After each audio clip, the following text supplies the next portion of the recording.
우리가 알고 있는 주님, 우리 주 예수 그리스도는 우리가 아주 극히 일부만 알고 있잖아요. 그러나 우리가 나중에 직접 뵐 예수 그리스도, 다시 오실 예수 그리스도의 그 완전하신 우리 주님을 나중에 알게 될 때 우리가 얼마나 기쁘고 즐겁고 그냥 기쁨이 절로 나올 것이고 감사가 그냥 절로 나올 것이고 그냥 그것만 주님 다시 만나는 것만으로도 행복이 가득 하게 될 것입니다. 그래서 우리가 끊임없이 주님을 기대하고 기다리면서 또 말씀을 또 공부하고 또 주님을 또 이렇게 기대하면서 나아가는 우리가 되기를 바랍니다. 아멘. 우리가 지금 수요일마다 구약성경 핵심 48장 공부를 이렇게 하고 있습니다. 구약성경 총 몇 장이요? 총 몇 장? 구약성경 39권. 장수로는 몇 장? 929장. 929입니다. 929. 929장 중에서 몇 장만 우리 보고 있는 거예요? 48장. 그 중에 오늘 37번째 또 38번째 장. 거기가 이제 오늘 이사야인데 이사야 35장, 이사야 53장. 여러분 우리 예수 믿고 천국 간다고 이야기하죠. 천국 가기 전에 거쳐야 될 게 많이 있습니다. 천국 진짜 궁극적으로 우리가 천국에 안착하기 전에 거기 가서 영원히 그 천국에 가면 영원히 사는 거죠. 그 전에 순서가 많이 있어요. 그 중에 이제 오늘 천년왕국인데 우리가 순서가 뭡니까? 아직 남아있는 순서가 뭐예요? 우리가 휴거도 남아있고 그리고 또 예수 그리스도와 혼인잔치도 남아있고 또 뭐 또 남아있어요? 천년왕국도 남아있고 보통 천년왕국 지상에서의 천년왕국 그리고 그 다음에요 영원한 천국 천국에서 새하늘 새 땅 새 예루살렘에서 영원히 사는 거 그러니까 앞으로도 우리가 예수님 믿는데 단순하게 생각하면 천국 가는 것이고 그 이후에도 지금 아직 천국에 영원히 사는 그 전에도 밟아야 될 단계가 아직도 많이 남아 있습니다. 그러나 그것은 이제 다 좋은 것들이죠. 다 좋은 것들입니다. 그 중에서 오늘 이사야서가 총 몇 장입니까? 총 몇 장입니까? 이사야서를 성경의 축소판이라고 이야기합니다. 성경이 몇 권이에요? 총 신구약 66권. 그러니까 이사야서는 또 몇 장이겠습니까? 66장 이렇게 있죠. 그래서 이사야서가 아주 중요 이렇게 한데요. 이사야서 오늘 37장, 35장, 또 반대로 53장은 보게 될 것입니다. 천년왕국과 그리스도의 고난. 우리가 이제 이사야서가 보통 이제 세 부로 나눠졌다고 이렇게 이야기를 이렇게 합니다. 1장부터 35장까지, 또 중간에 36장부터 39장 짧게, 그 다음에 또 40장부터 66장까지. 여기까지가 39장, 39, 여기는 27장. 그렇죠? 39, 27. 구약, 권수, 신약, 권수. 그래서 39장까지가 이런 이야기하고 또 26장, 27장 신약 장수가 또 이렇게 틀리고 그런데 오늘 이제 35장인데 35장까지고 또 36장부터 또 내용이 틀려집니다. 35장까지는 무슨 이야기냐면 북왕국 이스라엘이 멸망하는 이야기고 그리고 유다도 멸망할 것이라는 이야기 또 열방도 심판받을 거라는 그런 어떤 이야기. 그래서 오늘 마지막 35장 일부의 마지막을 하는데 마지막에 멸망하다가 마무리를 어떻게 일부 마무리를 어떻게 하냐면 오늘 천년왕국으로 희망으로 마무리하는 것을 우리가 볼 수 있고 그럼 2부 잠깐 36장부터 39장까지는 뭔 이야기냐면 아수르고 자꾸 사내립 아수르가 지금 2차 침입해 와가지고 괴롭히는 그런 이야기이고 3부로 가면 이제 바벨론 포로 이후의 문제를 좀 다루게 이렇게 됩니다. 그래서 에사야서는 66장으로 되어 있고 39권까지 이야기하고 크게는 39장까지 그리고 40장부터 전혀 다른 이야기로 이렇게 나누어진다. 1, 2, 3부로 나누어진다. 그런 걸 이렇게 보고 성경을 보면 더 이렇게 재밌겠고 오늘 이제 1장의 끝이 35장을 우리가 보도록 이렇게 하겠습니다. 그래서 그렇게 길지 않은 절인데요. 우리 같이 한번 1, 2절 같이 한번 읽어보겠습니다. 시작. 강야와 메마른 땅이 기뻐하며 사막이 백합화같이 피어 즐거워하며 무성하게 피어 기쁜 노래로 즐거워하며 레바논의 영광과 갈멜과 샤론의 아름다움을 얻을 것이라. 그것이 여호와의 영광 곧 우리 하나님의 아름다움을 보리라. 아멘. 그러니까 지금 이 전까지는 막 심판 이스라엘의 멸망, 또 유다도 멸망할 것이고 심판받을 것이고 열방의 에돔 뭐 여기저기 이 애굽도 다 멸망할 것이라는 그 멸망, 그 이야기 해놓고 마지막에 오늘 35장 희망의 메시지가 이렇게 나오는데요. 그 심판이라는 것은 광야죠. 보통 광야, 사막 이런 이야기 하잖아요. 그런데 지금까지는 멸망, 고난, 심판 이야기만 하다가 갑자기 광야 메마른 땅이 뭐하고? 기뻐하고, 사막의 먹과 같이 백합화 같이 피어 뭐하고? 즐거워하고. 노래가 무성하게 피어서 무슨 노래? 기쁜 노래. 뭐하며? 즐거워하며. 완전히 지금 분위기가 반전 됐어요. 지금은 사막과 같은 광야 같은 그런 이야기를 하다가 이제는 그것이 다 바뀐다라는 이야기죠. 갈멜산, 레바논, 갈멜, 사론의 아름다움, 그것들이 무엇을? 여호와의 영광, 우리 하나님의 아름다움을 본다. 좀 더 구체적으로 지금까지는 이 광야 같은, 우리가 요즘 이렇게 표현을 세상의 삶을 살 때 광야 같은 세상, 이 광야 같은 사막과 같은 이 세상. 그러니까 지금 뭐예요? 광야와 같은 이 세상은 누구의 권세 아래 있는 거예요? 마귀의 권세 아래에 있죠. 이상하게 교회가 주님이 세우신 이 교회조차도 자꾸 이렇게 번성할 때도 있지만 또 어떻게 해줘요? 자꾸 쇠약해지기도 해요. 이 광야 같은 세상. 그러면 이게 쇠약해지고 마귀의 권세가 강해지고 죄악이 형통한 것 같고 번영한 것 같고, 근데 궁극적으로 그게 끝이 아니고 그 위에 누가 계셔요? 하나님이 계셔요. 그래서 절대로 악으로 끝나지 않습니다. 그래서 오늘 사막이 광야가 다 바뀐다는 이야기요. 레바논, 갈멜, 사론. 저게 도대체 뭔데요? 우리는 지금 딱 감이 안 오죠. 근데 그 이스라엘 백성이 들을 때 이것은 감이 확 와요. 왜? 레바논은 뭐예요? 향기로운 백항목이 확 나는 그 레바논의 그 영광. 왜? 이스라엘 성전 지을 때도 그 나무를 어디서 가져와요? 레바논에서 가져와요. 그러니까 그 당시에 이 레바논의 이 백향목 하면요, 그냥 엄청난 거예요. 갈멜, 샤론의 꽃 이야기 하잖아요. 이 샤론의 꽃들, 비옥과 목초지, 갈멜의 그 웅장한 이 상수리 나무의 그 아름다움. 와, 그것만 해도 기분이 좋은데 그걸 지금 비유를 그렇게 하고 있어요. 그러니까 이스라엘 사람들 이걸 딱 들을 때 우와, 그냥 기분이 좋아지는 거지, 소리 자체가. 레바논의 영광, 갈멜, 샤론. 왜? 그들은 이 백향목, 상수리나무, 이 그 아름다운 꽃들 이거를 딱 생각하게 되니까 너무. 그러면서 여호와의 영광, 그런 거죠. 그 아름다운 여호와의 영광, 우리 하나님의 아름다움을 뭐 할 것이다? 보게 될 것이다. 여러분, 궁극적으로요, 우리가 이 땅의 아름다운 이 자연도 아름답고요, 사람도 아름답고, 뭐 이 세상에 뭐 좋은 아름다운 것들이 얼마나 많습니까? 그러나 궁극적으로는 누구의 아름다움일까요? 나중에 우리가 보게 될 것은 하나님. 왜? 이 모든 이 지상의 우주의 아름다움, 그것이 다 누구로부터 나왔어요? 하나님. 그러니까 하나님은 아름다움의 근원인 것이죠. 그 근원 대신 하나님을 보게 될 것이에요. 그게 궁극적인 것입니다. 꼭 그 세상에 머물러 있으면 안 돼요. 그 아름다움에 머물러 있으면 안 됩니다. 궁극적인 것은 그 아름다움을 통해서 누구의 아름다움을 볼 수 있어야 돼요? 하나님의 아름다움을 볼 수 있어야 됩니다. 그런데 지금 그 이야기를 하고 있는 거예요. 지금 다시 모든 것이 회복이 될 것이다.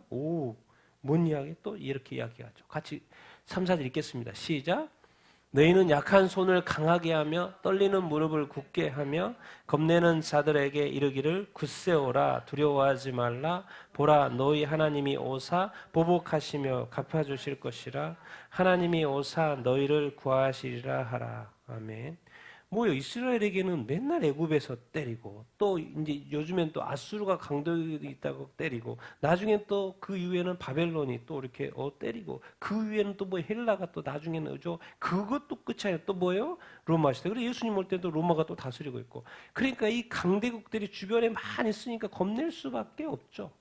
그런데 이상하게 메시지는 강하게 하고 무릎을 굳게 하고 두려워하지 말고. 궁극적으로 누가 오신다? 궁극적으로 누가 오신다? 하나님. 누구의 하나님? 너희 하나님이 오신다.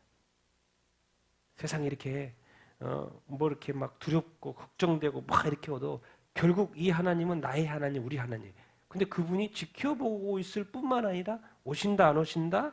오신다는 거예요. 진정한 우리 교회에서는 예수 그리스도께 다시 오시는 게, 우리가 예수 믿고 천국 간다는 게 진짜 승리가 아니고 다시 오신다는, 그 예수님이 이 땅에 우리의 구원의 완성을 해서 다시 오시고 모든 민족이 그 다시 오신 예수님을 본다는 그것이에요. 궁극적으로는.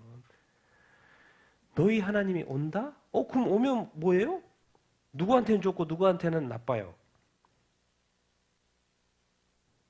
오사 보복하시면 갚아줘. 누구한테요? 보복해요? 복수해요? 네. 누구를? 너희는 하나님의 이 백성을 억압했던 원수들에게는 뭐가 되는 거예요? 복수, 갚아주는 거죠. 그런데 하나님에서 너희는 뭐 한다? 너희는 누구예요? 하나님의 백성 뭐 하는 거예요? 구원하는 거예요. 그러니까 이 세상에 왕이 다스려도 한계가 있고 끝이 있고, 이 아수르가 이 지금 북이스라엘을 멸망시키고 나중에 바벨론이 남유다를 멸망시키는데 그게 끝이라는 거예요. 그 이스라엘 백성의, 하나님의 백성의 하나님이 오신다 안 오신다? 오신다라는 거예요.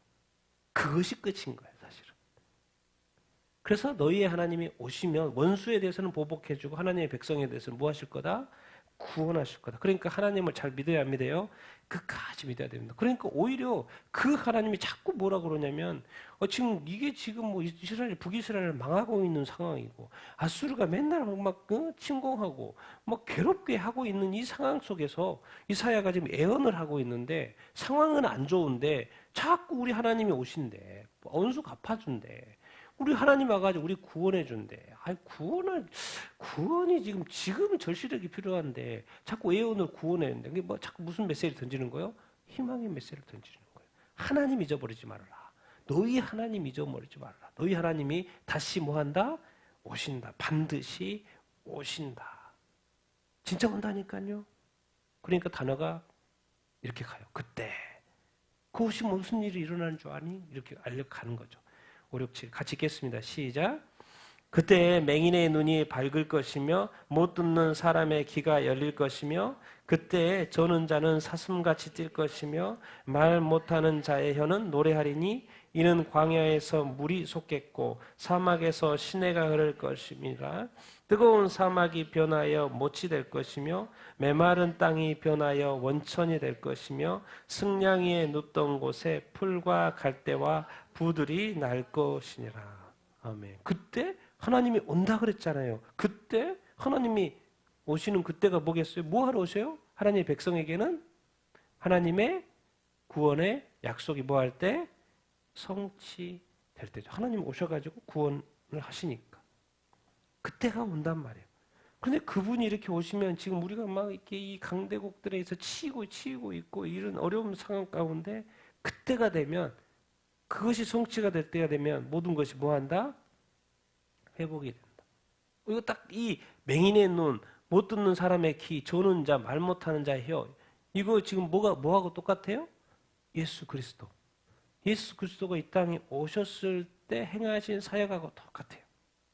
그러니까 구약에서도 하나님이 오시면 이 지금 이렇게 어그러진 모든 것들, 이게 뭔 말입니까? 하나님의 나라가 오시면 하나님의 나라가 시작이 되는데 하나님 나라의 시작이 무엇부터 시작이 되는 거예요? 이거 영적인 치유가 아닙니다. 뭐요? 육체적인 치유예요. 맹인이 눈이 밝아요, 안 밝아요? 밝아진다는 거예요. 못 듣는 사람의 귀가 열린다는 거예요. 그리고 저는 자가 뛸고 말 못하는 혀가 노래한다는 거예요. 실질적인 육체적인 회복이 있을 거라는 거죠. 영적인 회복은 당연한 거고 육적인 이 회복. 그럼 이것이 회복이 되면 하나님 나라가 뭐 하는 거나 마찬가지예요? 시작이 된 게 하나님의 나라는 예수 그리스도가 이 땅에 딱 오셨잖아요. 하나님 나라가 시작된 거랑 마찬가지잖아요. 하신 사역이 뭐예요? 치유 사역이에요. 이 땅에 어그러지고 뭐 가지고 귀신에 눌리고 뭐 병들고 질병이 있는 거 예수님이 단 하나도 남기지 않고 만나는 모든 사람들 다 고쳐줘요. 원하는 사람들 다 고쳐줘요. 근데 결국에는 치유예요. 육체적인 치유. 그게 하나님의 나라. 나중에 보십시오. 하나님의 나라에 이런 모든 것들이 다 치유되고 회복이 되고 눈물도 다 닦아주고 죽음도 사라지고 그렇게 되면 뭡니까?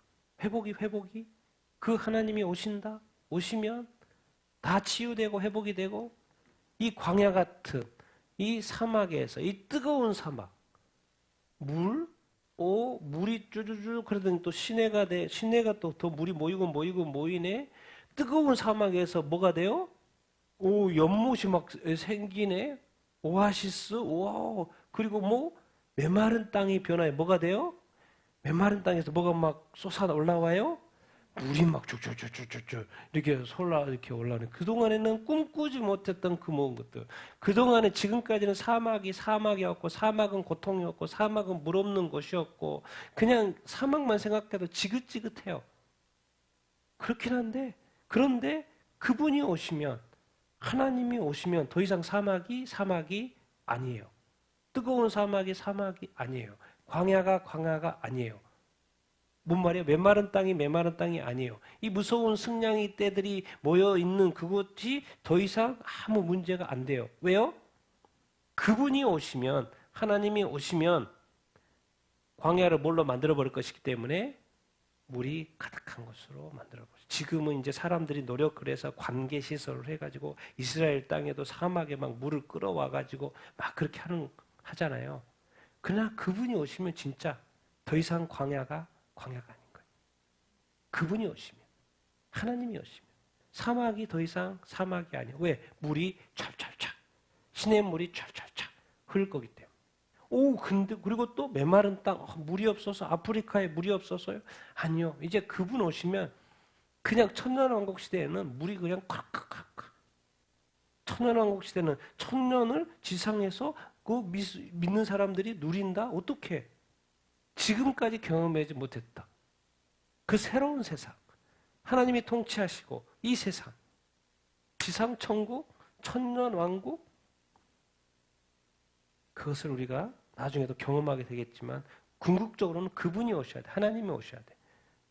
신약으로 넘어와서는 예수 그리스도가 2000년 전에 오셨던 그 예수님이 다시 오시면 그게 바로 천년왕국. 그리고 이 땅에 이 모든 묶여있는 것들, 사막과 이 광야 같은 것들이 다 풀어진다는 거죠. 사람으로는 할 수 없고 사람은 과학적으로 연구해서 지금 조금씩 그렇게 뭐 해가려고 하지만 여전히 다 풀 수 없는 그거. 그분 오시면 한 큐에 다 되는 것이죠. 8, 90절 같이 읽겠습니다. 시작. 거기에 대로가 있어 그 길을 교록한 길이라 일컫는 바 되리니 깨끗하지 못한 자는 지나가지 못하겠고 오직 구속함을 입은 자들을 위하여 있게 될 것이라. 우매한 행위는 그 길로 다니지 못할 것이며 거기에는 사자가 없고 사나운 짐승이 그리로 올라가지 아니하므로 그것을 만나지 못하겠고 오직 구속함을 받은 자들만 그리로 행할 것이며 여호와의 속량을 받는 자들이 돌아오되 노래하며 시온에 이르러 그들의 머리 위에 영영한 희락을 띠고 기쁨과 즐거움을 얻으리니 슬픔과 탄식이 사라지리로다. 우리 하나님께서 광야 같은 그 땅에 딱 오세요. 그러면 그 다음에 와야 될 존재들이 뭐예요? 그 백성들. 왜? 하나님이 계시는 곳이 어디예요? 시온. 시온에 이제 갑자기 뭐가 대로가 쫙 떨려요. 왜? 하나님의 백성이 올 수 있도록. 근데 그 길은 무슨 길이라? 거룩한 길. 하나님이 임하시는 곳은 거룩한 곳, 시온. 그러니까 길조차도 무슨 길? 거룩한 길. 무한 자는 갈 수가 없어요? 깨끗하지 못한 자는 갈 수가 없어요. 깨끗하지 못한 자가 누굽니까? 하나님을 모르는 이방인들. 그리고 이 하나님의 백성들 중에서도 구속함을 받지 못한 자들. 하나님을 믿어도 더 이상 하나님을 찾지 않아요. 하나님을 예배하지 않아요. 하나님을 경배하지 않아요. 오히려 하나님을 떠나요. 오히려 하나님 우상 숭배해요. 완전히 이방인들, 하나님을 모르는 또 믿지 않는 정말 타 종교인들인 거죠. 쉽게 말하면. 우상 숭배하는 자들. 또 나아가 하나님의 백성, 유대인 하나님의 백성이죠. 하나님 예수님을 믿어요, 안 믿어요? 안 믿어요. 구속함을 받지 못했어요. 이렇게 하나님을 믿지만 아직도 이 땅에 수많은 이방인들, 하나님을 믿지 있는 사람도 있지만 믿지 않는 사람들. 또 유대인들조차도 하나님의 백성인데도 불구하고 구속함을, 예수를 믿지 않고 구속함을 받지 못하는 자들. 이 깨끗한 자들은 이 거룩한 이 길에 갈 수 없는 거죠. 오직 누구만 갈 수 있다? 오직 누구만 갈 수 있다? 구속함을 입은 자들. 오직 구속함을 받은 자들. 그래서 오직이라고 정해져 있어요. 여호와의 속량함을 받은 자들이 뭐 한다? 돌아오는. 궁극적으로는 우리 저기를 말하는 거죠. 포로 귀환한다라는 그런 이야기를 이렇게 하는 건데, 왜 우매한 자들이라는 이 행인, 왜 구속 깨끗함을 받은 자들? 우매한 행위라는 또 다쓸까? 도대체 왜 우매한데? 진리의 소식을 들었어요. 그런데 고의적으로 뭐예요? 거부한 것이 이 세상에서는 바보라는 거죠. 하나님 입장에서. 하나님의 사람 바보라고 하면 안 돼. 근데 하나님이 볼 때 진짜 바보가 있어. 진리의 길을, 생명의 길을, 거룩한 길을 하나님이 쫙 열어놨는데 사람들이 안 믿어. 그쪽으로 가지 않아. 고의적으로 거부해. 성탄절은 예수님이 태어난 날을 기념해서 휴일이어도 예수님을 믿지는 않아요. 고의적으로 거부해요. 예수님이 하나님의 아들이라고 전도해도 고의적으로 거부해요. 이게 우매한 거죠. 듣긴 들었는데 믿지를 않아. 여전히 자기가 믿는, 조상이 믿는 우상 숭배에 여전히. 여기서는 문제가 뭐냐면 고의성이라는 거예요. 알지만 믿지 않는다는 거죠. 진리의 소식을 들었지만 친구를 통해서 주변 교회를 통해서 들었지만 믿지 않는 이 우매한 이 행인들. 그러나 오직 이 구속함을 받은 자, 속량함을 받은 자. 그건 누구겠습니까? 이게 뭘 이야기하겠습니까? 이제 포로 해방. 이제 포로에서 해방된, 포로 이제 해방, 나중에 포로에서 해방이 될 것입니다. 근데 우리한테 또 적용을 해보면 뭐로부터 해방되는 거예요? 죄로부터 해방되는 그날. 예수 그리스도가 이 땅에 오셔서 죄로부터 해방되는 어떤 그날. 궁극적으로 여러분 항상 생각할 때 예수 믿고 사는 것도 중요하죠. 우리는 항상 목표를 잊어버리면 안 돼요. 목표를 잊어버리면 안 돼요. 목표는 뭡니까? 하나님의 백성이 어디에 가는 거예요? 바벨론에 계속 사는 거 아니에요. 궁극적으로는 어디로 가야 돼요? 하나님의 성, 어디? 시온으로 돌아가는 거예요. 돌아가는 거예요. 천국으로 우리가 들어가는 거예요. 들어가는 거예요. 그런데 거기는 오직 예수 그리스도의 구속함을 받은 자만이, 하나님의 속량함을 받은 자만이 갈 수 있죠. 왜 거기에, 어떻게 거기에 영원한 게 다 있지? 영원한 기쁨이 있지? 예, 뭔가 다른 이야기 하는 거예요. 영원한 기쁨, 기쁨과 즐거움, 슬픔과 탄식이 더 이상 없어. 궁극적으로는 이제 포로 얘기, 현실적으로는 포로에서 귀환한다는 이야기지만은 더 나아가면 앞으로 이 시온은 뭘 이야기했고요? 천년왕국. 더 나아가면 새하늘과 새 땅. 하나님이 통치하시고 예수 그리스도 이 구속함을 받은 자, 예수 그리스도를 믿고 구속함을 받은 자, 하나님의 백성들, 오직 그 사람들만. 그래서 오직 구속함을 받은 자. 이걸 정확하게 지금 하고 이렇게 있습니다. 여러분, 이사야가 지금 뭔 이야기를 하고 있냐면 먼 미래 이야기까지 하고 있는 거예요.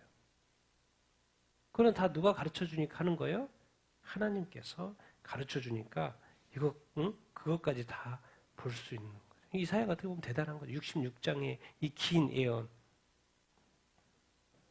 그래서 우리가 늘 잊지 말아야 된다. 궁극적으로는 시온입니다. 하나님이 계신 곳, 궁극적으로는 천국. 가까이는 천년왕국. 더 나아가서는 새하늘과 새 땅, 새 예루살렘, 영원한 천국. 우리는 다 그런 예수 믿는 자들에게는, 구속함을 받는 자들에게는, 예수 그리스도의 대속을 믿고 구원받은 자들에게는 다 거기에 다 이루게 될 줄로 이렇게 믿습니다. 이 땅에서 해방이 되고 이 땅에서의 그 눌린 모든 것들, 마귀의 권세로부터 다 해방되어서 이제 우리 하나님이 통치하시는 그 천년 왕국, 새하늘과 새 땅, 우리는 다 그곳에 이르게 될 줄로 믿습니다. 그래서 이사야가 지금 심판 이야기하다가 마지막 일부의 그 35장에 이 천년왕국, 모든 것이 회복될 그 나라에 대해서 이야기를 함으로써 희망적으로 마치고 있는 것을 볼 수 있습니다. 그래서 사실 이제 여러분 이건 별로 좀 감이 안 오죠. 이제 이사야서 맨 끝장 65장, 66장 읽어보세요. 좀 더 구체적으로 나옵니다. 새하늘과 새 땅 이야기 거기는. 그래서 이제 35장을 좀 더 연결해서 65장, 66장 읽어보면 완전히 명확해집니다. 새하늘과 새 땅 이야기 거기는. 왜? 요한계시록 맨 끝이 새하늘과 새 땅 이야기 하는 것처럼. 왜? 이사야서가 그 성경의 축소판이니까 66장 맨 끝에 새하늘과 새 땅 이야기. 그리고 성경의 맨 끝 요한계시록 맨 마지막 새하늘과 새 땅 이야기. 일치하죠. 그래서 이제 거기를 보면 좀 더 정확하게 이렇게 알 수 있는데 이 천년왕국과 새하늘과 이렇게 새 땅. 그래서 35장 이야기라는 것을 기억하고, 그러나 새하늘과 새 땅 이야기에는 무엇을 받은 자? 구속함을 받은 자. 그렇기 때문에 그 다음 진짜 중요한 게 이제 53장인 거죠. 왜? 구속을 누가 하는데요? 예수 그리스도. 그래서 이제 53장인데 이제 두 번째로 중요한 게 53장인데 52장 맨 끝에 13절부터 이 이야기가 사실은 시작이 이렇게 됩니다. 사실 53장부터 시작을 하면 약간 우울해요. 왜? 엄청나게 고난받은 이야기만 나오기 때문에 엄청 우울합니다. 그래서 우울하게 시작할 수 있는데 이상하게 52장 13절부터 이상하게 예수 그리스도의 고난받는 종에 대한 이야기가 시작이 돼요. 근데 분위기가 이상하게 이렇게 우울한 분위기로 시작하지 않아요. 그래서 13절부터 15절까지 한번 읽어보겠습니다. 시작. 보라, 내 종이 형통하리니 받들어 높이 들려서 지극히 존귀하게 되리라. 전에는 그의 모양이 타인보다 상하였고 그의 모습이 사람들보다 상하였으므로 많은 사람이 그에 대하여 놀랐거니와 그가 나라들을 놀라게 할 것이며 왕들은 그로 말미암아 그들의 입을 봉하리니 그는 그들이 아직 그들에게 전파되지 아니한 것들을 볼 것이요 아직 듣지 못한 것을 깨달음이라. 아멘. 이제 53장 딱 들어가면 진짜 고난받는 종에 대해서 아주 이렇게 많은 고난, 고통 이런 이야기를 하는데 이상하게 그 전에 이렇게 시작해요. 내 종, 당연히 종 이야기거든요. 내 종이 뭐 하게 될 것이다? 형통하게 될 것이다. 받들어 높이 들려? 지극히 뭐 하게 될 것이다? 존귀하게 될 것이다. 지금 어마어마한 고통, 나중에 결국은 예수 그리스도의 그 십자가 고통을, 고난을 이야기하는 거죠. 그 이 세상에서 하나님의 아들이 받을 수 있는 최악의 치욕적인 인간도 심판하지 않는 그 십자가의 고통, 가장 최악의 고난을 이야기하기 딱 전에 하나님은 어떻게 시작하냐면 그 아들 형통하고 그 종 형통하고 높이 받들어 지극히 뭐하게 될 것이다? 존귀하게 될 것이다. 이 하나님의 이야기입니다. 하나님은 지금 무슨 분위기로 시작해요? 승리로. 먼저 승리를 딱 선포하고 아들이 이 고통 가운데 처해지는 것을 궁극적으로 뭐하게 하려고? 승리를. 그래서 우울하게 시작하지 않고 먼저 승리적인 분위기를 만들어 놓고 53장 고난 분위기를 확 갑니다. 이 하나님, 예수 그리스도를 이 땅에 보내시면서 도대체 왜 예수 그리스도 자기 자신 아들을 저렇게 비극적이고 그 고통스러운 그 십자가의 길을 가게 하지? 거기에는 하나님의 뜻이 있다는 거죠. 그러나 궁극적으로 예수 그리스도는 높임을 받게 되고 지극히 존귀하게 될 것이라는 그거. 참이 하나님은 성경 하나하나를 쓰신 것도 그렇고 이 고통에 이 성경을 잘 볼 필요가 있는 거죠. 하나만 보면 어떻게 그건데 이미 그 전만 살짝 읽어 3절만 이 앞에 3절만 읽어도 와 이렇게 바뀌는 거죠. 전에는 그의 모양, 이제 53절에 계속되는 그의 모습, 뭐 상하였고, 뭐 좋지 않은 모습이잖아요.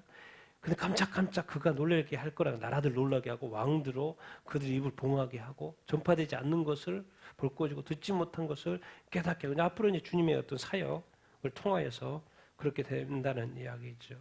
그래서 이제 승리적인 분위기, 뭔가 좋은 분위기를 딱 만들어 놓고 이야기했던 그거를 이제 14절에 전에 이야기했는데 그거를 좀 더 구체적으로 53장 이야기를 이렇게 합니다.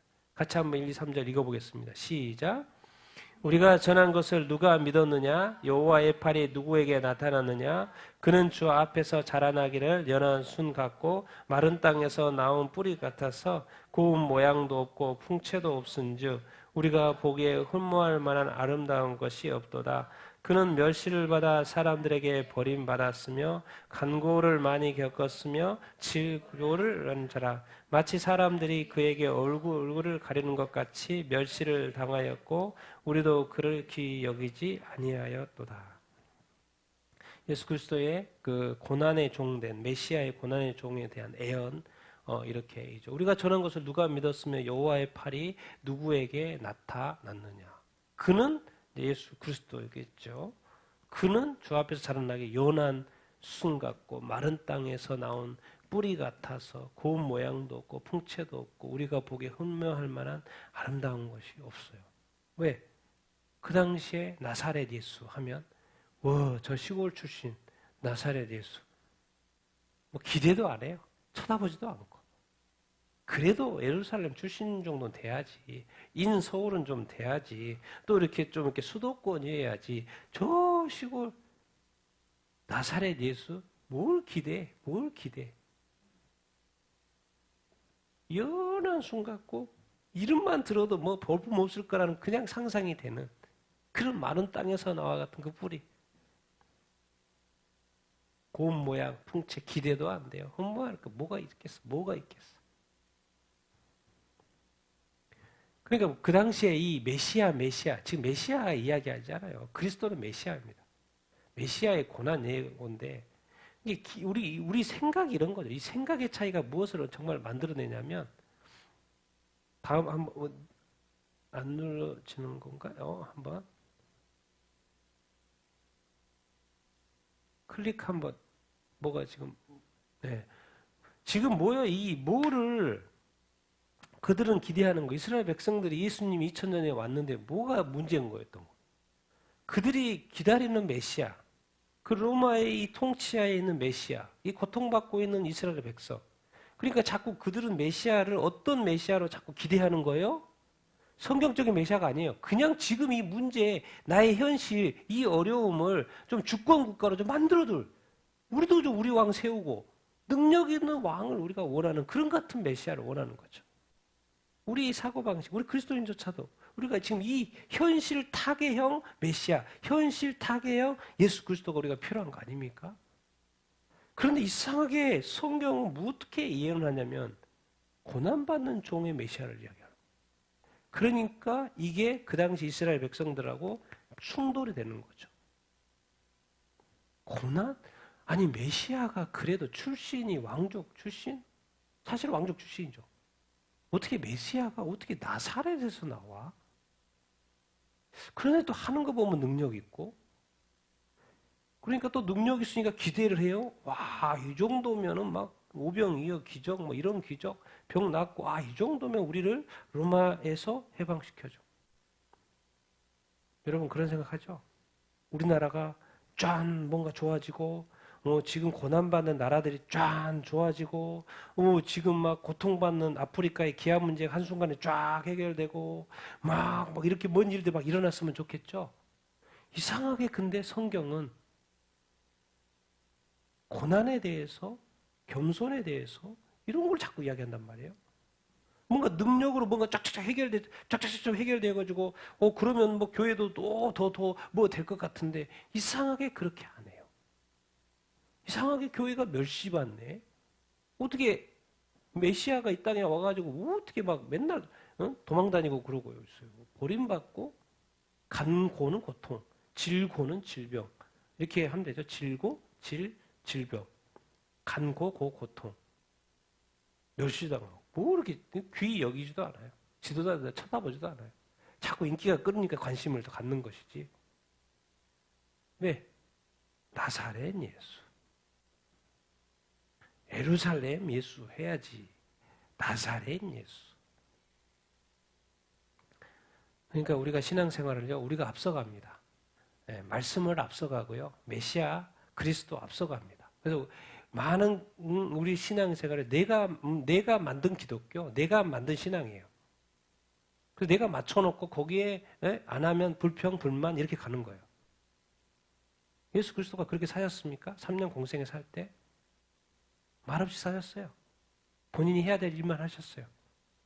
왜? 처음과 끝을 다 하시니까. 우리는 한 치 앞을 모르고 열심히 살죠. 어느 순간 자기 그림이 딱 그려져 있고 신앙생활을 하는 거예요. 그러니까 말씀도 보고 싶은 거, 내가 좋아하는 것만 자꾸 보게 되고 그러는 거죠. 우리 똑같습니다. 그 당시에 이스라엘 지도자, 예수님을 거부했던 메시아. 과연 우리는 고난을 좋아합니까? 고난 받기를 좋아합니까? 아니죠. 고난은 조금만 받아도 난리치죠. 어떻게 하나님이 그래? 어떻게 하나님이 그래?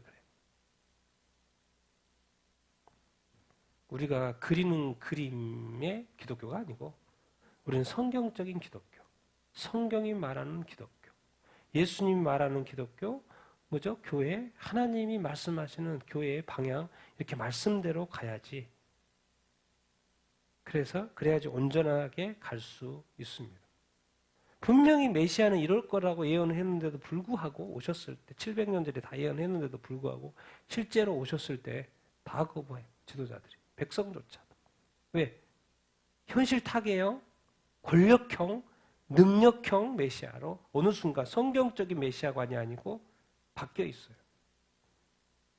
어느 순간 우리 교회도 다 교인들이 교회 다니면서 자기 교회 판단하고 저 교회 판단하고 기독교 판단하고 뭐 다 그러잖아요. 자기 기준으로 모든 것을 결정하잖아요. 판단하잖아요. 고난받는 그리스도인이 어디가 있습니까? 판단하는 그리스도인, 판단하는 지도자들이 있는 거죠. 그래서 성경적으로 믿기가 쉽지 않습니다. 어느 순간 자기 기준으로 살죠. 같이 4, 5, 6절 읽겠습니다. 시작. 그는 실로 우리의 질고를 지고 우리의 슬픔을 당하였거늘 우리는 생각하기를 그는 징벌을 받아 하나님께 맞으며 고난을 당한다 하였노라. 그가 찔림은 우리의 허물 때문이요 그가 상함은 우리의 죄악 때문이라. 그가 징계를 받음으로 우리는 평화를 누리고 그가 채찍에 맞음으로 우리는 나음을 받았도다. 우리는 다 양 같아서 그릇 행하여 각기 제 길로 갔거늘 여호와께서는 우리 모두의 죄악을 그에게 담당시키셨도다. 아멘. 우리가 이 말씀 14절이죠. 히브리서 4장 14절인가 15절 14절일 것 같이 읽겠습니다. 시작. 우리에게 있는 대제사장은 모든 일에 우리와 똑같이 시험을 받으시니로되 죄는 없으시니라. 예수님이 죄가 있어요 없어요?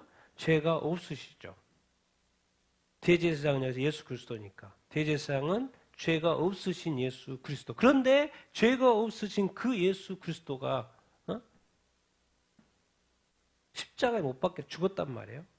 근데 십자가는 누구만 어떤 사람이 지는 거죠? 네. 가장 죄를 지은 사람이, 그 중에도 가장 악독한 죄를 지은 사람이 십자가를 예수님이 지었단 말이에요. 그럼 도대체 예수님은 누구 죄 때문에 저렇게 십자가에 매달린 건지라는 생각을 해봐야 되겠죠. 그것이 이제 성경이 가르쳐 준 거죠. 그것이 누구의 죄다? 우리의 죄다. 이것을 표현을 이렇게 여기서 쭉쭉 하고 이렇게 있는 것이죠. 메시아가 이제 700년 후에 이렇게 오실 텐데 그분이 좀 나약해 보여요. 그런데 그게 십자가에 못 박힌단 말이에요. 그런데 도대체 왜? 진짜로 말하면 그는 누구의 질고? 우리의 질병. 누구의 슬픔? 우리의 슬픔. 또 누구의 허물? 우리의 허물. 또 누구의 죄악? 우리의 죄악 때문에 고난받고 징벌받고 찔리고 상하고 징계받고 채찍 채찍질 당하고 십자가에 못 박히기 전에 얼마나 채찍을 심하게 맞았습니까? 모욕을 당하고 십자가의 이 고난, 이 고통 예수님이 다 참으신 것이죠. 우리가 알다시피, 우리가 믿다시피 우리는 다 각기 우리들의 그릇 행하에 각기 양이 그러잖아요. 자기 앞이 잘 보이지 않으니까 목자가 인도하는 대로 갈 수밖에 없는 한 치 앞을 모르고 살아가는 그 인생들 양과 같은 존재. 그렇게 살아가고 있는데 여호와께서는 누구의 죄악을 우리 모두의 죄악을 누구에게 그에게 그는 누구예요? 예수 그리스도에게 뭐 했다? 담당시키셨다는 거죠. 그러니까 우리가 지금 믿는 우리 주 예수 그리스도 그분의 그 십자가의 고난은 다 누구 때문에? 우리 때문에. 또 좀 더 구체적으로 누구 때문에? 나 때문에. 나의 죄 때문에. 그렇죠? 우리 모두의 죄악, 나의 죄 때문에. 근데 알고 봤더니 예수님이 혼자서 십자가에 못 박혀 죽으신 게 아니었어요. 궁극적으로 예수님이 십자가에 못 박혀 죽으신 건 누가 시킨 거예요? 누가 시킨 거예요? 하나님이 시키셔서 예수님이 뭐 한 거예요? 순종한 거예요. 그러니까 예수님이 겟세마네에서 기도한 거죠. 이거 좀 옮기면 안 됩니까? 그 옮기면 안 되냐고 물어봤던 그 존재가 누군 거예요? 하늘의 하나님 아버지, 예수 그리스도, 하나님의 아버지, 그분. 왜? 그분이 시켜서 내가 하려고 왔는데 십자가를 지러 왔는데 생각해 보니까 만만치가 않아요. 그러니까 겟세마네에서 기도한 거예요. 왜 자기 죄 때문에 뭐 이렇게 십자가에 지면은 또 그러면 뭐 할 말이 없죠. 근데 내 죄도 아니고. 근데 내가 이렇게 고난을 왜 받아야 되는 거야? 도대체 내가 이 고통을 지금까지는 어떻게 또 이렇게 막 침뱉고 모욕하고 뭐 이렇게 십자가 간도 씌우고 그것만 하는데 아니 십자가에 못을 박히고 두 손, 발 그걸 또 9시간, 6시간 거기서 또 매달려 있어야 되고 이 상상도 안 되는 이 고통 도대체 누가 하나님 저들이 그 정도 고통은 안 당하잖아요. 근데 왜 내가 그 고통을 당해야 돼요? 조금 더 생각해 보면 아니 고통 당해도 조금 당하지 그 최악의 그 고통 그래서 하나님이 예수님이 겟세마네에서 한번 그래도 어떻게 방법 없습니까? 그래도 이건 아니죠. 다른 방법? 근데 없다는 것이죠. 그래서 예수님이 십자가를 순종함으로 했겠는데 결국에는 나의 죄 때문에 그랬다라는 거. 예수님이 그 십자가의 길을 가는 그 태도가 이제 나와 있죠. 7, 8, 9 같이 읽겠습니다. 시작. 그가 곤욕을 당하여 괴로울 때에도 그의 엽을 잃지 아니하였으며 마치 도수장으로 끌려가는 어린 양과 털 깎는 자 앞에서 잠잠한 양같이 그의 입을 열지 아니하였도다. 그는 곤욕과 신문을 당하고 끌려갔으나 그 세대 중에 누가 생각하기를 그가 살아있는 자들의 땅에서 끊어지면 마땅히 형벌받을 내 백성의 hen물 때문이라 하였으리요. 그는 강포를 행하지 아니하였고 그의 입에 거짓이 없었으며 그의 무덤이 악인들과 함께 있었으며 그가 죽은 후에 부자와 함께 있었도다. 아멘. 예수님은 얼마든지 변명을 할 수 있고 변호를 할 수 있었죠. 그런데 예수님 그렇게 했어요? 안 했어요? 하지 않으셨어요. 그거를 미리 예언하셨죠. 그가 입을 열었다 안 열었다? 아니 곤욕을 당하면 자기 자신을 변호를 해야 될 거 아니에요. 근데 변호를 해야 하네요? 하지 않아요. 예수님은 왜 어디서 입을 열지 않았어요? 공회, 그 종교 지도자들 앞에서 공회에서 자기 자신을 좀 변호를 해보라고 그래도 이상하게 입을 안 열어요. 아니 빌라도 앞에 총독 앞에서 지금 내가 너를 살려줄 수 있으니까 좀 뭘 해봐라 해도 해바라지 않아요. 헤로당 앞에 섰을 때도 자기 자신의 입을 열지 않아요. 이상하게 여길 수밖에 없어요. 아니 살려면 변호를 해야 되는데 살 생각이 없니? 왜 자기 자신이 저렇게 나 밖에 떠드는데 왜 자기 자신을 변호하지 않아? 아니, 변명이라도 좀 해봐. 무슨 말이라도 해봐. 근데 말을 해야 안 해요? 말을 하지 않아요. 자기 자신의 죄 때문도 아닌데 말을 하지 않아요. 오히려 곤욕을 당하시고 신문을 당하셔요. 사람들이 그 중에 그 당시에 그 사람들이 누가 그렇게 생각합니까? 저 사람은 도대체 누구 때문에 그러지? 다들 자기 때문에 그런다는 거지.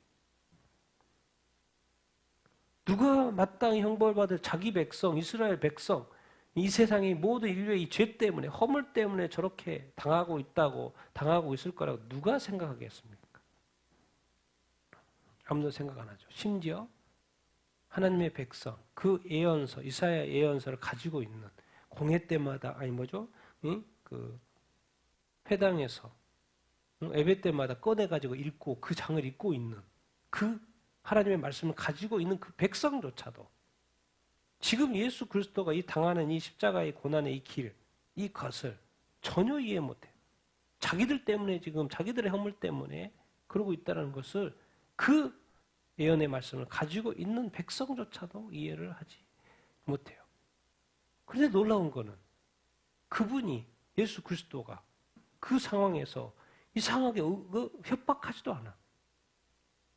제일 열받은 사람이 예수님이신데 강포를 행하지 않아요. 그렇다고 이 부위에서 고집도 없죠, 당연히. 그리고 나중에 죽어서 무덤이 악인들처럼 그가 죽은 후에는 부자와 함께. 그래서 처음에 부자는 그 당시에 부자는 뭐 좋은 의미가 아니고 그렇지만 나중에 이제 부자의 묘에 이렇게 묻히죠. 아리마대 요셉. 우리가 이 땅에서 예수 그리스도의 길을 가는 사람, 우리 수많은 변명과 변호하며 가기를 원하죠. 또 그렇게 때로는 해야 되죠. 그런데 과연 예수 그리스도는 왜 그렇도록 침묵하셨는가? 왜 다른 사람의 죄에 대해서, 이 세상의 죄에 대해서 하실 말씀도 많으실 텐데 왜 스스로 그들의 죄를 지고 가는 건가? 나는 과연 다른 사람의 죄에 대해서 침묵하며 내가 욕먹어도 갈 수 있나? 이 땅에서는 영화가 아닙니다. 천국에서의 영화죠. 왜 이 땅에서는 예수님도 그렇게 겟세마네에서 기도하면서 그 고난을 피해보려고 했지만 그 고난을 감당하셨죠. 우리도 이 땅의 그리스도인의 삶은요, 어떻게 보면 고난일 수 있습니다. 어려움일 수 있어요. 힘든 것일 수 있습니다. 때때로는 변명하고 싶은데 변명을 하지 않아야 될 때도, 때때로 내 자신을 변호하고 싶은데 변호하지 않을 때도, 내가 욕을 먹고 내가 해도 이상하게 과연 우리가 때로 딱 판단했을 때 그렇게 갈 수 있나? 예수 그리스도가 그랬다는 거예요. 왜? 자기 자신의 죄 때문에 그런 게 지금 이 길을 가는 게 아니잖아요. 그럼 우리가 지금 이 땅에서 수많은 사람들을 상대를 하고 있고 수많은 안 믿는 사람들하고 상대를 하고 있는데 그 안 믿는 사람들 앞에서 이 교회의 모습, 성도들의 모습은 어떤 모습이어야 하나?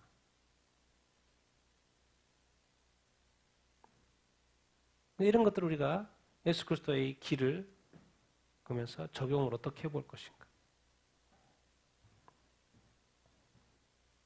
생각을 해볼 수 있죠. 우리 마지막 절입니다. 같이 읽겠습니다. 10절, 11절, 12절 같이 읽겠습니다. 시작. 여호와께서 그에게 상함을 받게 하시기를 원하사 질고를 당하게 하셨은즉 그의 영혼을 속건제물로 드리기에 이르면 그가 씨를 보게 되며 그의 날은 길 것이며 또 그의 손으로 여호와께서 기뻐하시는 뜻을 성취하시리로다. 그가 자기 영혼에 수고한 것을 보고 만족하게 여길 것이라.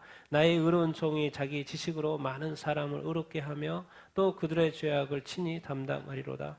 그러므로 내가 그에게 존귀한 자와 함께 몫을 받게 하며 강한 자와 함께 탈취한 것을 나누게 하리니 이는 그가 자기 영혼을 버려 사망에 이르게 하며 범죄자 중 하나로 헤아림을 받았음이니라.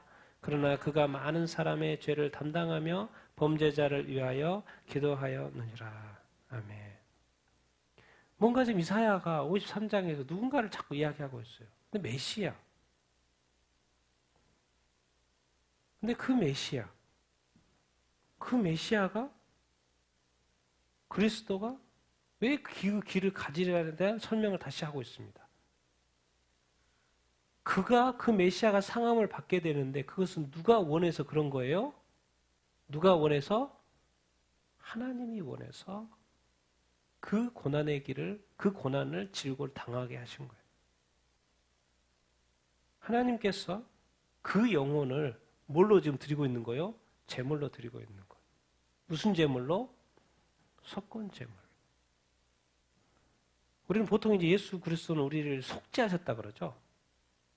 근데 왜 갑자기 뭔 제물로 드렸다고 하고 있어요? 속건 제물. 그러니까 앞에서는 속죄 제물이에요.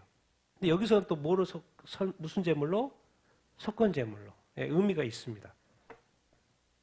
이제 우리가 속죄 제물 할 때는 뭘 용서하시는 거예요? 속죄니까 죄를 용서하신다는 의미가 강한 거고, 속건 제물은 이 건물, 그 어떤 물건에 대한 제물은 반드시 뭘 하게끔 돼 있어요? 뭘 도둑질했다 돌려줄 때 플러스 알파로 줘야 돼요. 5분의 1을 플러스 알파를 줘야 돼요. 그러니까 뭘 해야 돼요? 대신 갚아줘야 되는 거죠. 갑자기 예수님이 영혼을 무슨 제물로? 속건 제물로 드렸다는 표현을 쓰고 있어요. 앞에 속죄했다 막 이런 계속 말 쓰다가 속건 제물로도 드렸다라고 하는 것은 무엇에 대한 만족? 무엇을 만족시키는 거예요? 공의. 왜? 그것에 대해서 훔쳤으면 그것을 훔치면 다시 되돌려줘야 될 뿐만 아니라 플러스 알파. 진짜 공의는 거기에 훔친 것은 죄니까 다시 돌려주고 거기에 5분의 1 플러스. 그게 공의라는 거죠. 하나님의 기준에 대한 공의. 그러니까 속건 제물로 바쳤다라는 것은 다 죄를 용서했을 뿐만 아니라 또 그 배상의 의미, 하나님의 공의를 만족시켰다라는 그런 의미 차원에서 이 속건 제물이라는 단어를 쓰고 있습니다. 결국 그분은 그의 영혼은 무엇을 성취하여? 여호와께서 기뻐하시는 뜻을 성취. 그러니까 우리가 이 땅에서 이 그리스도도 그렇고 우리 그리스도인들도 도대체 누구의 뜻을 성취하면서 살 것인가 딱 했죠. 로마서 12장 1, 2절에 하나님이 기뻐하시고 선하신 그 뜻을 위해서 우리에게 몸을 산 제물로 거룩한 산 제물로 바치라. 우리 그리스도인들은 더 이상 우리의 뜻을 성취하기 위해서 사는 것이 아니고 누구의 뜻을? 누가 기뻐하시는? 하나님의 기뻐하시는 뜻을 성취할. 근데 그렇게 하려면 어떻게 해야 돼요? 십자가에 자기 자신을 못 박아야 돼요. 자기 부인과 자기 십자가를 져야 돼요. 자기 자신을 속건 제물로, 속죄 제물로 바칠 수 있어야 돼요. 누가 그렇게 바치려고 합니까? 열심히 살려고 그러지. 살아내려고 하고 살려고 하고 하지 누가 죽으려고 합니까? 자기의 뜻을 어느 순간 취하고 있지. 하나님이 기뻐하신 뜻은 성경에 있는데 성경대로 순종하지 않고 자기 뜻을 세워서 자기의 뜻을 누가 성취하려고 그러지. 하나님이 기뻐하신 뜻은 십자가입니다. 십자가 졌는데 나의 의로운 예수 그리스도 자기 영혼의 수고한 걸 만족하시고 나의 의로운 종 자기 지식으로 많은 사람 뭐 하게 하려고? 의롭게 하려고. 여러분 예수 믿지 않은 사람은 죄인들이에요. 그 죄인들을 어떻게 해줘야 되겠어요? 의롭게 만들어줘야 돼요. 근데 그것은 누구만이 할 수 있어요? 의로운 사람만이 할 수 있어요. 그러니까 나의 의로운 종인데 의로운 종인 거예요. 그래서 많은 사람은 뭐하게 만들어주는 거예요? 의롭게 만들어줘요. 왜? 하나님은 의로우신 분이고 그것이 만족돼야지만 하나님을 만날 수 있게 돼요. 궁극적으로 인생은 뭡니까? 하나님 만나는 것입니다. 열심히 사는 것을 뛰어넘어서 하나님 만나는 게 인간의 궁극적인 목적입니다. 왜 그렇게 하지? 왜 의롭다는 이야기를 하는데 무슨 문제가 해결되냐면 죄악의 문제가 해결돼야 되는 거예요. 왜 그 사람이 그 죄악을 감당할 수 없으니까 내가 그들의 죄악을 친히 담당해 주는 거. 예수 그리스도가 우리의 죄악을 감당해 줬잖아요. 이제 이 땅에 믿지 않는 많은 사람들에 대한 죄악을 내가 감당해 주는 거예요. 그게 자기 부인과 자기 십자가. 그가 자기 영혼을 버려서 사망에 이르게 누가 죽으려고 합니까? 살라고 그러지. 범죄자 중에 하나, 여러분이 범죄자로 여겨지면 어떻게 참을 수 있습니까? 그가 많은 사람의 죄를 담당해? 왜 자꾸 죄를 담당하면서 우리가 살아야 되지? 고통인데 쉽지 않잖아요. 근데 예수 그리스도는 입을 다물고 묵묵하게 범죄자로 낙인이 찍혀가지고 십자가에 못 박혀 죽었어요. 그리고 그 범죄자를 위해서 십자가에 못 박히면서도 저들의 죄를 위하여 용서해 주십시오라고 기도했어요. 하여튼 예수 그리스도의 삶은 사실 이게 전혀 이해가 안 되는 삶입니다. 그런데 그렇게 했더니 그것이 하나님의 뜻이었고 그들의 영혼들을 뭐하는 길이었어요? 구원하는 길이었어요. 그래서 궁극적으로 인류가 구원받게 되는 거죠. 무엇을 통해서? 예수 그리스도의 대속적 뭘 통해서? 죽음, 십자가의 그 죽음. 이 죽음을 통해서 인류가 구원받게 된 거예요. 그 예수님을 우리가 믿는 것이죠. 그래서 성경은 오직 죽음만이 살릴 수 있다. 살려고 하지 말고 죽으려고 해라. 죽으면 살릴 수 있다는 거죠. 예수 그리스도 죽어서 살렸어요. 우리가 구원받는 건 오직 예수 그리스도. 그럼 이 땅에서 내가 이제 그리스도인으로서, 그리스도인은 그리스도를 따라가는 사람인데 그리스도는 어떻게 따라가요? 나를 사랑하는 자는 나의 계명을 지키는 자이고 나의 계명은 서로 사랑하라는 것이고 좀 더 구체적으로 나의 자기를 부인하고 자기 십자가를 이렇게 지고 그러니까 그리스도인 그는 알고 봤더니 사는 길이 아니고 죽음의 길. 고난의 길, 좁은 길. 자기 자신을 제물로 바치는 길. 예수 그리스도에 대한 예언입니다. 메시아에 대한 예언입니다. 그리고 메시아가는 구원은 자인 거죠. 우리가 과연 이 땅에서 누군가의 영혼 구원을 위해서 어떻게 해야지만이 그 영혼이 살 수 있을까? 왜? 그 사람은 죄인이잖아요. 그 죄를 어떻게 해결할 수 있을까? 저 사람은 그 죄악 가운데서 어떻게 빠져나올 수 있을 것인가? 결국 사랑이죠. 그 영혼을 사랑받는 거. 그 막 가르쳐가 예수님이 만약에 가르침으로 해서 그 사람이 죄악 해결이 될 수 있는 방법을 했으면 엄청 가르쳤을 거예요. 예수님도 할 말만 했죠. 섬기기만 했고 진리만 선포했고 자기는 묵묵히 해야 될 자리에 분명히 변호해야 될 자리에 변호하지 않고 변명하지 않고 자기 자신의 죽음. 알고 봤더니 저 사람의 저도 인류의 죄, 저들의 나의 죄가 아니죠. 우리도 이미 예수 믿고 구원받아서 의인이 된 거죠. 그러니까 저들의 죄를 위해서 저들의 죄를 내가 감당하는 거죠. 그래야지 그 사람이 죄가 없어지고 사해질 수 있는 길이. 왜? 저들은 어차피 자기 자신을 위해서 죽을 수가 없어요. 죽어도 의미가 없어요. 저들을 살릴 수 있는 거. 의인만이 다른 사람을 의롭게 할 수 있다.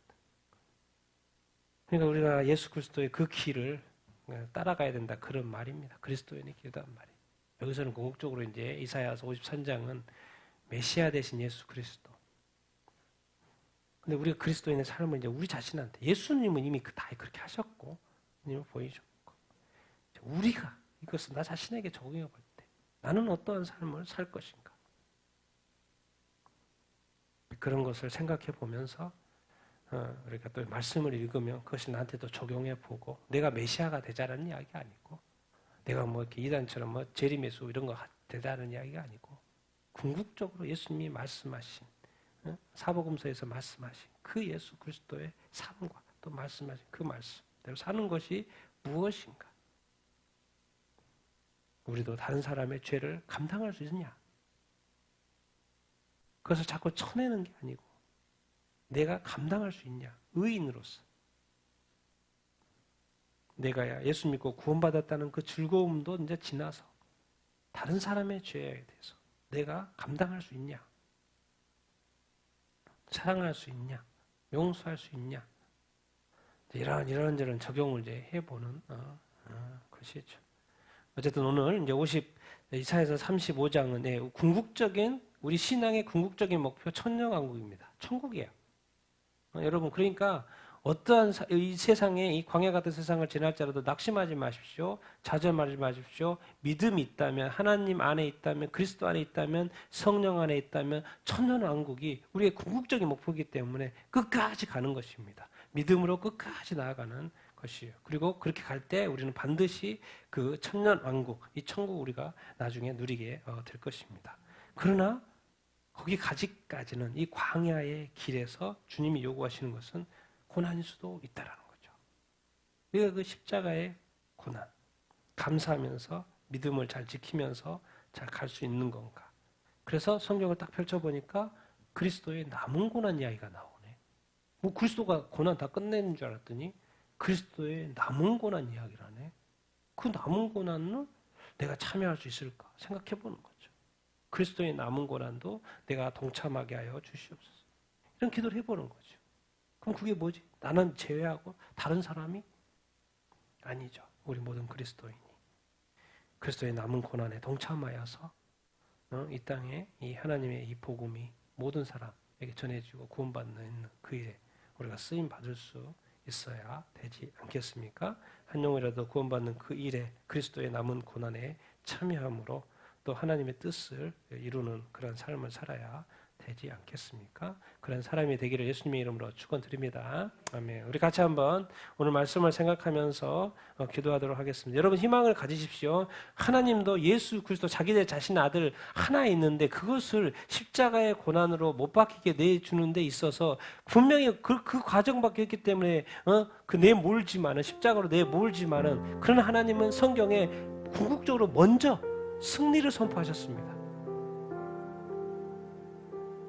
우리가 이 땅에 고난받고 어렵고 상황이 복잡한 것 같아도요, 우리에게는 궁극적으로 승리입니다. 왜? 우리에게는 하나님이 아버지가 계시기 때문에, 그리고 다시 오실 예수 그리스도가 계시기 때문에. 그래서 다시 오시면, 예수님이 재림하시면 우리는 승리하게 되는 것입니다.